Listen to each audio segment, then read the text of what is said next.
आदाब। दो रुख में आपका इस्तकबाल करते हैं। मैं हूं आपके साथ सना वारिस। दो रुख में आज का मौजू है खवातीन कमीशन के दो रुख। दरअसल गुज़िश्ता कई दिनों से कौमी खवातीन कमीशन सुर्खियों में है, जिसका क़याम 1992 में इस मकसद के साथ अमल में आया था कि हुकूमतों को खवातीन पर तवज्जो मरकूज करने और उन पर होने वाले मजालिम और तशद्दुद पर नकेल कस के उनके हुकूक को बहाल करने में मदद करेगा और मजलूम खवातीन की आवाज बनेगा। इसी कड़ी में मंगल के रोज नेशनल कमीशन फॉर वुमेन की चेयरपर्सन रेखा शर्मा ने महाराष्ट्र के गवर्नर भगत सिंह कोश्यारी से मुलाकात की और मुलाकात के बाद ऑफिशियल ट्विटर हैंडल से इस मुलाकात की जानकारी फराहम की।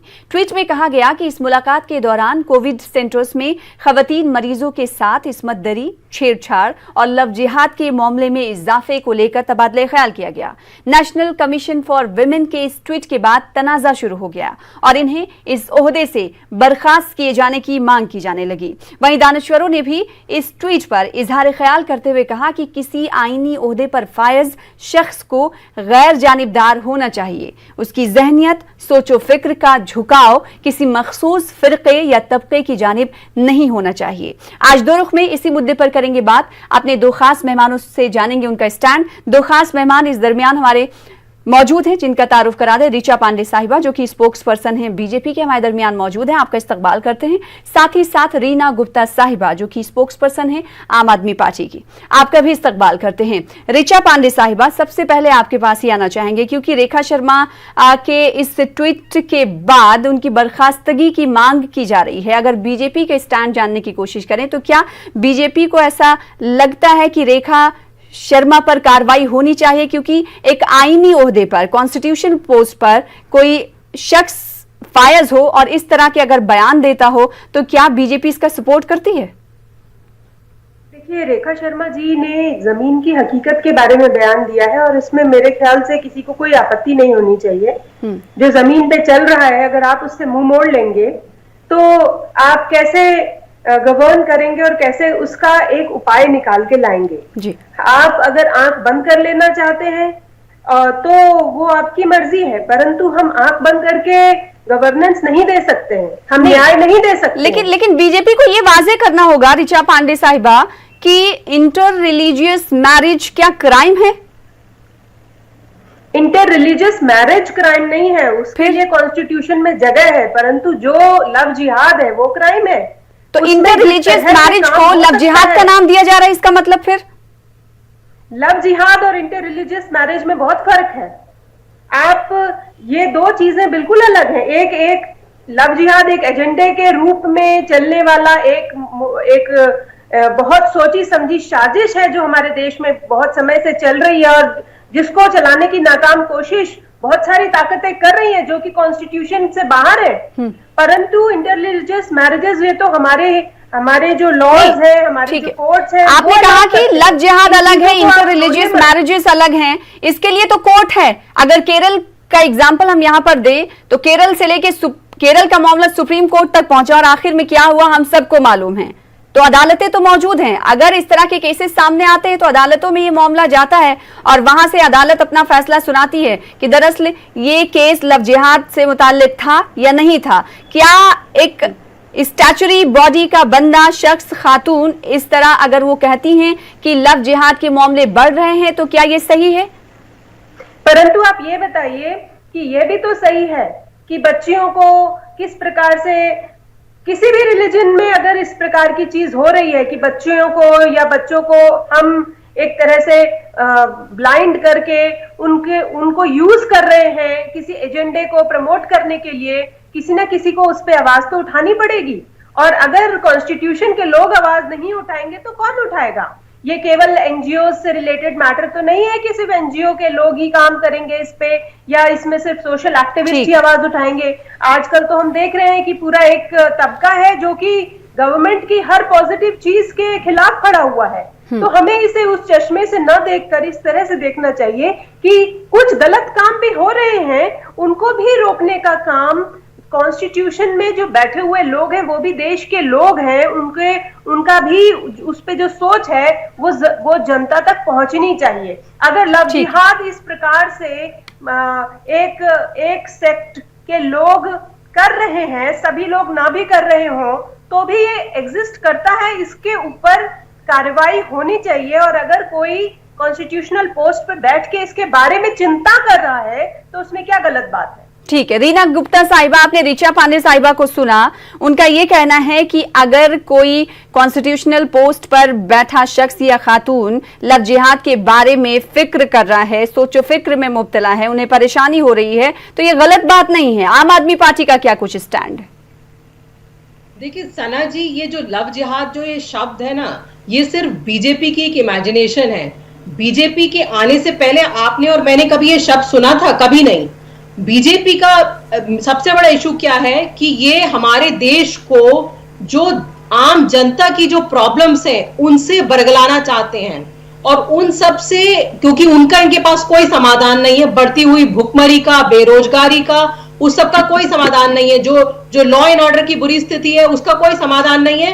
तो इन्होंने एक फालतू का एक नया शुरू कर दिया, लव जिहाद, और उसके ऊपर ये गाते रहते हैं। मुझे पहले रेखा शर्मा जी के बारे में जरा बोलने दीजिए। अगर ये कह रही हैं कि रेखा शर्मा जी एक कॉन्स्टिट्यूशनल पोस्ट पे हैं, तो उनको फौरन उस पोस्ट से हटा देना चाहिए। जिस तरह के अश्लील और भद्दे बयानात एक जो महिला जो कॉन्स्टिट्यूशनल, एक तरीके से हम देखा जाए कि अगर देश में किसी महिला को कहीं से न्याय नहीं मिलता है तो वो कहां जाती है? पुलिस के पास जाती है। पुलिस में एफआईआर नहीं दर्ज होती, उसके बाद वो कहां जाएगी? वो नेशनल कमीशन ऑफ वुमेन का दरवाजा खटखटाएगी। और मुझे कहते हुए बहुत दुख हो रहा है कि अगर नेशनल कमीशन ऑफ वुमेन जैसी पोस्ट पर रेखा शर्मा जी बैठी हुई हैं, जिन्होंने और तो और हमारे अपने प्रधानमंत्री के खिलाफ ऐसे अश्लील और भद्दे बयान दिए हैं, तो फिर उनको आप कैसे जस्टिफाई कर रही हैं कि वो वहां पे वो होनी चाहिए? पहली बात। दूसरी बात ये कि रेखा शर्मा जी ने, ऐसा नहीं है वो कह रही है कि उनका ट्विटर अकाउंट हैक हो गया। ये पिछले 3-4 साल पुरानी ट्वीट्स हैं, तो क्या हर साल उनका ट्विटर अकाउंट हैक हो जाता है और कोई आके ऐसे फालतू की ट्वीट्स वहां लिख देता है? दूसरी बात। तीसरी बात ये कि बीजेपी में जिस तरह के रेपिस्ट बैठे हुए हैं, आप देखिए संजय सेनगर को देखिए, स्वामी चिन्मयानंद को देखिए, इस तरह के रेपिस्ट को बैठा के, कुलदीप सेनगर, इस तरह के रेपिस्ट को अगर ये बैठाते हैं अपनी पार्टी में, तो आज हमारे देश की जो महिला है वो इनसे क्या उम्मीद कर सकती है? बीजेपी का सिर्फ एक मकसद है कि जो रियल इश्यूज हैं उनसे आप जनता को दूर रखिए। कोई नया फालतू का रोमियो स्क्वाड, लव जिहाद, रोज नया कुछ आप एक ऐसा कोई वो नुस्खा लेके आ जाइए। लेकिन रीना साहिबा, ठीक है, आपने कहा कि अहम इश्यूज से भटकाने के लिए बीजेपी ये तमाम चीजें कर रही है, लेकिन सवाल ये उठता है कि अभी हमारे पैनल में शामिल ऋचा पांडे साहिबा कह रही हैं कि कोई कबाहत नहीं है। अगर रेखा शर्मा ने ऐसा कहा तो उन्हें सोचो फिक्र हो रही। क्या इस बात पर हैरानी नहीं होनी चाहिए कि जब कोई शख्स कॉन्स्टिट्यूशनल ओहदे पर फायज हो और ये कहता हो कि लव जिहाद को बढ़ावा महाराष्ट्र में मिल रहा है, तो क्या ये हैरानी में मुब्तला कर देने वाला बयान नहीं है, बात नहीं है? बहुत ही हैरानी वाली बात है कि रेखा शर्मा जी, जो पूरे देश में इतने महिलाओं के खिलाफ अत्याचार हो रहे हैं, हाथरस में जो हुआ उसकी तो तहकीकात करने रेखा शर्मा जी गई नहीं वहां पे, और वो महाराष्ट्र पहुंच गई है कहने के लिए कि महाराष्ट्र में लव जिहाद हो रहा है। जी ऋचा पांडे साहिबा, आपने जैसा कि सपोर्ट किया रेखा शर्मा साहिबा का, लेकिन अगर दानिश्वरों की माने, इंटेलेक्चुअल्स की माने, तो उनका कहना है कि किसी भी मखसूस तबके को लेकर दिया गया बयान और एक कॉन्स्टिट्यूशनल ओहदे पर फायज शख्स को भाता नहीं है, ऐसे बयान नहीं देना चाहिए। अगर आप किसी ऐसे कॉन्स्टिट्यूशनल ओहदे पर फायज हो जो एक ओहदे की रिप्रेजेंटेशन करता हो और एक ऑर्गेनाइजेशन की रिप्रेजेंटेशन करता हो और खवातीन की रिप्रेजेंटेशन करता हो, तो आपको नहीं लगता कि जब माशरा, सोसाइटी देखेगा नुमाइंदों को इस तरह के बयान देना, तो उन पर क्या इम्पैक्ट पड़ेगा? देखिए, बयान को जिस तरह से रिप्रेजेंट किया जा रहा है, मुझे उस पर बहुत दुख हो रहा है कि अगर देश में कोई ऐसी चीज चल रही है और अगर कोई कॉन्स्टिट्यूशनल पोजीशन पे है और उस पे कमेंट कर रहा है, तो देश में यही चल रहा है। मेरा सवाल ये, एनसीआरबी का, नेशनल क्राइम रिकॉर्ड ब्यूरो का डाटा ये कहता है कि उत्तर प्रदेश क्राइम में सबसे नंबर 1 पर है। अगर रेप के मामले में बात करें तो राजस्थान नंबर 1 पर है। तो क्या नेशनल कमीशन फॉर वुमेन को इस जानिब ध्यान देने की जरूरत नहीं? देखिए, नेशनल कमीशन ऑफ वुमेन पिछले कई सालों से बहुत अच्छा और उम्दा काम कर रही है, इसमें मुझे कोई शक नहीं है। और सबसे बड़ी बात तो ये है कि जिस पार्टी के प्रवक्ता को आपने बिठाया है और उन्होंने बहुत लंबी चौड़ी अभी अपनी डिबेट जो प्रेजेंट की है, उसमें मैं ये कहना चाहूंगी कि वो कह रही हैं कि आप इस एमपी को देखिए, आप उसको देखिए, आप ये एक इनका एक रिटोरिक बहुत समय से इनकी पार्टी के लोगों में मैंने सुना है। परंतु मैं ये कहना चाहूंगी, दिल्ली जहां हम बैठे हैं वहां आप सोमनाथ भारती को देखिए, वहां आप प्रकाश जारवाल को देखिए, वहां आप सोमनाथ भारती और प्रकाश जारवाल जी जो है सब कोर्ट के द्वारा बरी हो चुके हैं। आप लोग अपने गिरेबान में झांकिए। आपकी एक विधायिका है जो आतिशी है, वो अपने को चुने जाने के लिए अपने नाम का पैम्फलेट, गंदा अश्लील पैम्फलेट बनवा के किसी भी प्रकार चुने जाने की कोशिश करती हैं। तो इस प्रकार के जो एक अपॉर्चुनिज्म की राजनीति है वो ना करें। और अगर देश में कोई चिंता कर रहा है, देश के बच्चियों के लिए कोई चिंता कर रहा है, और चाहे वो किसी भी समाज की बच्चियां हो, ये वही सरकार है जो कि 3 तलाक लेकर आई है, ये वही सरकार है जो कि मुस्लिम महिलाओं के साथ खड़ी रहती है हमेशा। तो अगर इसके नुमाइंदे चिंता कर रहे हैं देश में, और इतना सिंपल नहीं है, इतना आसान नहीं है, मैं ये कहना चाहूंगी आम आदमी पार्टी की प्रवक्ता से कि इतना आसान नहीं है इस चीज को समझना कि आप इसे एकदम ब्लैक एंड व्हाइट में देख रही हैं। अगर कोई चिंता कर रहा है तो उसे चिंता ही समझिए, उसको कुछ और मत समझिए। और अगर आपको सफाई का अभियान शुरू कराना है और आपका सिंबल भी झाड़ू है, तो सबसे पहले आप अपनी पार्टी में जो रेपिस्टों की और जो महिला उत्पीड़कों की फौज है, जो संजय सिंह है, जिसपे आपके महिला इकाई पंजाब ने एक लमसम इस्तीफा दे दिया महिला उत्पीड़न के केस में, आपके दुर्गेश पाठक हैं, उनके ऊपर महिलाओं ने आरोप लगाए हैं। एक लंबी फहरिस्त है। सना जी, मुझे थोड़ा बोलने का मौका दीजिए। और आम आदमी पार्टी की 6 कम से कम 50 इनके ऐसे एमएलए हैं जो कि महिलाओं को लेकर किसी न किसी रूप में रीना साहिबा करने के लिए एफआईआर। आपका टाइम शुरू जी। तो हम ऐसी पार्टी से लोगों से जी देखिए हम सना जी, पहली बात तो ये, जो कि कथनी और पहली बात, रिचा जी शांत हो जाइए, बहुत बोल लिया आपने। तो पहली बात तो ये सना जी तो कि जो आपके बारे में नहीं बोल रहे थे, हम अपने समय में बोल रहे हैं, तो हमें आप उतना तो समय देंगे ही। आप शांत करके मीडिया में ये नहीं बोल सकते आप शांत हो जाइए, आपके पास खुद तथ्य सुनने की हिम्मत होनी चाहिए। जी जी, तो पहली बात ये सना जी कि बीजेपी में रेपिस्ट भरे हुए हैं, ये मैं नहीं कह रही हूँ। एक बहुत जानी मानी संस्था है एडीआर करके, वो हर साल रिपोर्ट निकालती है और उसमें पूरी लिस्ट है कि बीजेपी में कितने लोग हैं जिनके खिलाफ आईपीसी के तहत महिलाओं के ऊपर अत्याचार और रेप के मुकदमे चल रहे हैं। और ये एक बहुत ही संगीन आरोप है ये, तो मैं इतनी लाइटली नहीं लेना चाहूंगी। रिचा जी पता नहीं किस किस के नाम ले डाले इन्होंने, जब देश में, और जो इन्होंने रिचा जी आप बोल रही थी, मैं बीच में नहीं बोल रही थी, महिलाओं के, मैं बीच में नहीं बोल रही थी। जब भी कोई बात आती है आप इस प्रकार सना जी इस तरह से डिबेट नहीं होगा। सना जी बचे, आप यहाँ पर ये कहे कि हाँ देश में बहुत सारी चीजें चल रही हैं जिसके लिए हमें सबको चिंता करनी चाहिए। तो अगर आप वो चिंता नहीं करेंगे, ये बीजेपी जो है ये सिर्फ देश को बांटने का काम कर रही है और कुछ भी नहीं कर रही है। हमारा देश गंगा जमुनी तहजीब के लिए दुनिया भर में जाना जाता था। सना जी मैं विदेश में पढ़ती थी, अभी तक आपने अपने पीएसी में किसी मुस्लिम चेहरे को जगह नहीं दी है।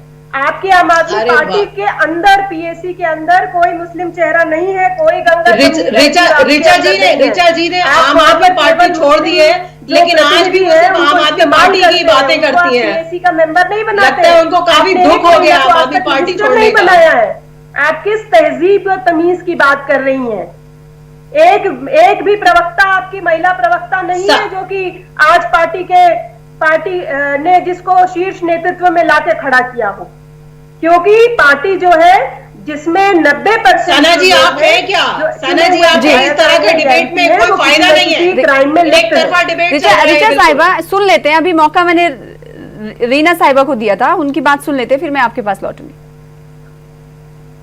तो रिचा जी ने जिन लोगों के भी नाम लिए हैं, सोमनाथ भारती, ये सब लोग कोर्ट से बरी हो चुके हैं, इनके खिलाफ कोई केस नहीं है। तो हमारा जो देश है ये पूरी दुनिया में जाना जाता है गंगा जमुनी तहजीब के लिए, और सब जानते हैं कि हिंदू, मुस्लिम, सिख, ईसाई सब बहुत आराम से एक दूसरे के साथ प्यार से रह रहे थे सालों से। जब से बीजेपी पावर में आई है तब से सिर्फ इनका एक ही काम है कि किसी तरह से देश को बांटा रीना जाए। गुप्ता साहिबा, उसी बयान पर हम आ जाते हैं। Rekha Sharma national commission for women की चेयरपर्सन, उनके बयान पर हम आते हैं। क्या लगता है कि नेशनल कमीशन फॉर वुमेन की प्रेफरेंसेस क्या हैं? वो इस तबादले ख्याल से भगत सिंह कोश्यारी से वो मुलाकात करने जाती हैं, लव जिहाद का मसला उठाती हैं, तो क्या आपको लगता है कि नेशनल कमीशन फॉर वुमेन की प्रेफरेंसेस क्या हैं खवातीन के हवाले से, वो पूरी तरह से वाजे हो गई है? देखिए, नेशनल कमीशन फॉर वुमेन जो है वो महिलाओं के जो अधिकार हैं उनकी सुरक्षा करने के लिए देश की सीनियर मोस्ट बॉडी है। तो ऐसा तो वो कुछ काम कर नहीं रही हैं। कितने रेप के केसेस, कितने महिलाओं के खिलाफ अत्याचार के केसेस बढ़ रहे हैं देश में जी। चाहे आपका कठुआ का केस हो, चाहे आपका हाथरस का केस हो, उन्नाव का केस हो, उन सब में तो मैं कभी रेखा शर्मा जी को सक्रिय होते हुए नहीं देखती हूँ। और उसी तरह आप देखिए, जहां भी उनको लगता है कि थोड़ी सी पॉलिटिक्स करने की जरूरत है, वहां वो महाराष्ट्र में पहुंच गई और कोश्यारी जी से मिलकर लव जिहाद की बात कर रही हैं जी। वो यूपी क्यों नहीं जाके, यूपी में सबसे ज्यादा महिलाओं के खिलाफ रेप केसेस दर्ज हैं, यूपी जाके क्यों नहीं वो योगी आदित्यनाथ जी से मिलके और वो केसेस को सॉल्व करवाने की कोशिश करती हैं? मैं यूपी जाने से पहले सीएम अरविंद केजरीवाल से मिलना चाहूंगी कि उन्होंने सोनी मिश्रा, जो कि आपकी वॉलंटियर है, जो नेशनल बिल्कुल बिल्कुल बिल्कुल आप भेजिए ना, आप रेखा शर्मा जी को भेजिए दिल्ली में। उसके लिए आपने क्या आप रेखा शर्मा जी को दिल्ली में भेजिए, उनका पूरा स्वागत है दिल्ली में आए वो, और थोड़ा देखें कि दिल्ली कमीशन ऑफ वुमेन से थोड़ा सीखें कि किस तरह कमीशन ऑफ वुमेन को काम करना चाहिए। कहना कि वो बयान नहीं दें, ये गलत होगा जी। ऋचा साहिबा, हर चीज में अगर राजनीति, आप बच्चियों के साथ खिलवाड़ कर रहे हैं, आप संतोष कोहली की हत्या करवा देते हैं। साहिबा, बीजेपी पर ये इल्जाम लगते रहे हैं, बीजेपी पर ये वक्तन फवक्तन इल्जाम लगते रहे हैं कि बीजेपी कहीं ना कहीं असल मुद्दों से भटकाने के लिए कोई इशू छेड़ देती है, चाहे वो बयानबाजी की बात हो, चाहे वो इश्ताल अंगेज तकरीर की बात हो, या फिर अगर रेखा शर्मा की हम बात करें जिसको आप सपोर्ट करती हुई दिख रही हैं, तो ऐसे में एक बार फिर से आप पर इल्जाम लगने लगे हैं आपकी पार्टी पर कि आप मुद्दे से भटकाने की राजनीति करते हैं।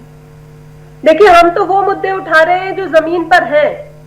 बहुत सारी ऐसी फैमिलीज हैं जहां पर जिनकी बेटियों को गलाया जाता है और उनके बाद उन पे शोषण होता है। हम क्या वो देश की बेटियां नहीं है? आप क्या कहना चाहती हैं? हम उनके बारे में देश की बेटियां हैं, कितने केसेस हैं, इसका भी ब्यौरा मांगा जा रहा है, इसका भी ब्यौरा मांग रहे हैं लोग। ऋचा पांडे साहिबा डिटेल मांग रहे हैं कि रेखा शर्मा ने महाराष्ट्र में कितने केसेस ऐसे देखे। मेरा सवाल ये है कि क्या सिर्फ यही मुद्दा है? खवातीन नहीं है, इस मुद्दे के अलावा क्या वुमेन्स की प्रोटेक्शन, सिक्योरिटी को लेकर बीजेपी के नजदीक कोई मुद्दा नहीं? बीजेपी को ये नहीं लगता कि मुल्क हर घंटे और हर मिनट की अगर बात करेंगे, हर 16 मिनट में एक बच्ची के साथ रेप होता है हिंदुस्तान में, तो क्या बीजेपी के लिए बड़ा मुद्दा नहीं है? बिल्कुल वो मुद्दा है, हर बच्ची हमारे लिए मुद्दा है, हर व्यक्ति हमारे लिए एक मुद्दा है। और इसीलिए जब हम आपने ऐसा क्या किया, आपने क्या किया बच्चों को बचाने के लिए? में आप एक ही मुद्दे पे बात करेंगे ना, एक समय में एक ही बार में बात होगी ना। मैंने तो जब आप एक बारे में बात कर रहे हैं, आप कह रहे हैं नहीं 99 के बारे में बात कीजिए।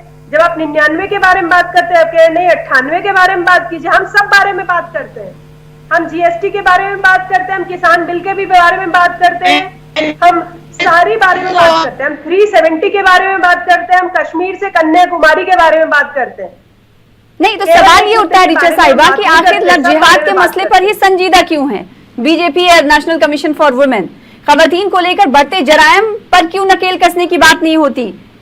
ऋचा साहिबा, आप भी जानती हैं कि नेशनल क्राइम रिकॉर्ड ब्यूरो ने डेटा जारी किया है और हर साल ये डेटा बढ़ता हुआ जा रहा है। बिल्कुल, पिछले 15 दिन में यूपी में 10 रेप की केसेस निकल के आए हैं, उसके बारे में नेशनल कमीशन फॉर वुमेन क्यों नहीं बात करती? कर रही हैं एकेडमिक नहीं, धरती पे आइए।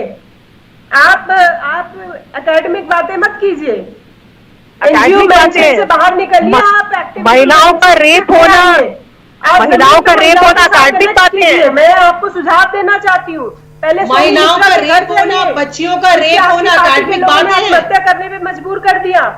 आप पहले सोमनाथ भारती को निकालिए, आप पहले प्रकाश जारवाल को निकालिए, आप त्रिपाठी सना जी जी को कोई निकालिए, फायदा नहीं है इस मॉडल बहस का, टाउन इस बहस का कोई फायदा नहीं है। ऋचा जी किसी प्रॉपर डिबेट में पार्टिसिपेट करने के किसी मूड में नहीं है। आए थे, आप कैसे बन गए? और आपकी पार्टी पर सवाल खड़े कर रही है रीना गुप्ता साहिबा, ऋचा पांडे साहिबा सवाल सीधे तौर पर आपकी पार्टी पर खड़ी कर रही हैं कि आप अगर रेपिस्ट की बात करती हैं तो आपकी पार्टी के अंदर अगर दागदार लोग हैं तो उन्हें क्यों नहीं निकाला जाता? मेरी पार्टी के अंदर कोई ऐसा नहीं है, ऋचा जी की आदत है, वो पार्टी छोड़ के चली गई, पर लगता है उनका काफी लगाव है अभी भी हमारी पार्टी से, और वो फालतू के उल्टे सीधे बयान देती रहती हैं हर समय आम आदमी पार्टी के लिए। पर मुझे ये बताइए कि उनकी पार्टी में, बात बताइए, एक मिनट ऋचा जी, एक सेकंड सुन लेते हैं। ऋचा जी आपको रोकना चाहूंगी, सुन लेते हैं एक सेकंड। पहले ऋचा जी से ये पूछिए कि यूपी जहां ऋचा जी की सरकार है, पिछले 15 दिन में 10 रेप की केसेस निकल के आए हैं, उसके बारे में नेशनल कमीशन ऑफ विमेन से हमने एक भी बयान नहीं सुना। इस बारे में ऋचा जी का क्या कहना है? ठीक है ऋचा साहिबा। मैं रीना जी से पूछना चाहूंगी कि मध्य प्रदेश में जहां आपकी बी टीम की सरकार है, वहां पर कमलनाथ एक महिला, नहीं ऋचा जी हमारी सरकार दिल्ली में है, सॉरी मुझे पता है आप बोलते हैं हमारी सरकार मध्य प्रदेश में भी है, लेकिन मध्य प्रदेश में नहीं है। आप लोग दौड़ के हाथरस पहुंच जाते हैं, पर एक बच्चा राहुल यहाँ पर आपके आदर्श नगर में ही उसकी डेथ हो जाती है, उसको मार मार के पीट के ऋचा जी के पास कोई जवाब नहीं है, ऋचा जी के पास कोई भी जवाब नहीं है, इसलिए ऋचा जी इधर से उधर घुमा रही है बात को और सीधे सीधे जवाब नहीं दे रही है। सबको मुआवजा देते रहते हैं, क्यों वहां पर मुआवजा देने नहीं पहुंचे? आपकी कथनी और करनी में फर्क है बहन जी, आप इस बात को समझिए। आप मध्य प्रदेश और राजस्थान के बारे में क्यों बात नहीं कर रही हैं? इसका मतलब आप राजनीति कर रही हैं। ठीक है ऋचा साहिबा, आपसे सवाल ये करना चाहूंगी कि कई पार्टियां, अभी आम आदमी पार्टी एक ही स्पोक्स पर्सन भी हमारे दरमियान मौजूद है, उन्होंने कहा कि हमने पहले लव जिहाद का नाम नहीं सुना था, बीजेपी ने इसे लव जिहाद लाया। इंटर रिलीजियस मैरिजेस को बीजेपी पर इल्जाम लग रहा है कि उसने लव जिहाद का नाम दे दिया। अभी आप इस हवाले से तफसील भी बता रही थी, क्या कहना चाहेंगी इस पर? देखिए, लव जिहाद आज का शब्द तो है नहीं, जब से हम बचपन से सुन रहे हैं कि लव जिहाद होता है, हमको पता भी नहीं होता था कि हम लोग, आज ये है कि इंटरनेट वगैरह बहुत बढ़ गया है, मीडिया इसके बारे में बात करने लगे, इसलिए लोगों को इसके बारे में पता चला है। पहले तो जिसके साथ गुजरती थी उसी को पता चलता था। रीना जी ने अभी पहली बार सुना है क्योंकि ये नई नई राजनीति में आई है, इनको अभी पता नहीं चल रहा है, क्योंकि अभी इनके दिल्ली में जो चीजें होती है इनको वो भी नहीं पता है, तो इनको देश में जो हो रहा है वो कैसे पता चले? सवाल ये उठता है ऋचा साहिबा कि वो बयान जिसकी चार जानिब से मजम्मत की जा रही है, उस पर बीजेपी सपोर्ट के साथ दिखाई देती है। यह हैरानी में डाल रहा है लोगों को। लोग ये कह रहे हैं कि बीजेपी उनके खिलाफ कार्रवाई करे या फिर सरकार उनके खिलाफ कार्रवाई करे, लेकिन आप कह रही हैं कि सोचो फिक्र अगर उनको है तो ये सही है। तो ये आपको नहीं लगता कि आपका भी बयान कहीं ना कहीं माशरे के जो लोग हैं वो किसी गलत अंदाज में, दूसरे अंदाज में ना ले लें? देखिए, सबसे पहले मैं क्लियर करना चाहती हूँ बहुत ही एक रिस्पॉन्सिबल तरीके से कि बीजेपी में हर तरह के कार्यकर्ता है और बीजेपी में हर धर्म के लोग हैं और हर धर्म के लोगों के लिए हमारी सरकारें काम करती हैं। एक ये जो एक बवंडर सा मचा दिया जाता है वो गलत है, और यहाँ पर अगर कोई भी इलेक्टेड मेंबर हो या किसी भी नॉमिनेटेड मेंबर या किसी भी सरकार में कोई जिम्मेदार पद पे व्यक्ति किसी बारे में चिंता कर रहा है जो कि समाज में हो रहा है, तो उसके बारे में समाज को वो रिफ्लेक्ट कर रहा है। मेरे ख्याल से इसमें कुछ गलत नहीं है। नहीं तो क्या यही मुद्दा रह गया है? नहीं करेंगे, हम सोचेंगे नहीं, हम उसके बारे में ठीक है ऋचा साहिबा, ये मान लेते हैं, ठीक है, नहीं कर सकते, लेकिन लव जिहाद का नाम देना ये सही है? उसे आप लव जिहाद कहना चाहते हैं, उसे कुछ तो आप कहेंगे, उसे कुछ तो कहेंगे। तो आपको नहीं लगता कि कहीं ना कहीं ये एक खास तबके पर निशाना भी साधा जा रहा है, क्योंकि आप पर यही इल्जाम लग रहा है? खास तबके पे निशाना नहीं साध रहा है कोई। हाँ। मैं आपको ये कहना चाहूंगी, छोटी बच्चियों के साथ जिस तरह बर्ताव होता है और उन्हें जिस तरह बरगलाया जाता है और उनके साथ बाद में जो शोषण होता है, ये एक्सेप्टेबल नहीं है। ठीक और है, तो इसमें बीजेपी चाहे का ये सरकार कहना को है वोट कि ना हो, रेखा इस शर्मा बात ने की जो चिंता कुछ करना कहा हर सम्मानित उसमें और कोई हर कबाहत नहीं, कोई जिम्मेदार गलती नागरिक नहीं। का वही काम। आम आदमी पार्टी की अगर बात करेंगे तो आम आदमी पार्टी का कहना है कि मुद्दों से ध्यान भटकाने के लिए इस तरह की कोशिशें रेखा शर्मा की जानिब से की गई और बीजेपी भी ऐसी कोशिशें करती रहती है। बेहद शुक्रिया अदा करना चाहेंगे ऋचा पांडे साहिबा आपका, साथ ही साथ रीना साहिबा आपका हमारे साथ जुड़ने के लिए, दो रुख प्रोग्राम में अपना अपना मौकिफ रखने के लिए। फिलहाल इसी के साथ मुझे दीजिए इजाजत, कल फिर बड़े मुद्दे के साथ हाजिर होंगे दो रुख में, तब तक के लिए आदाब।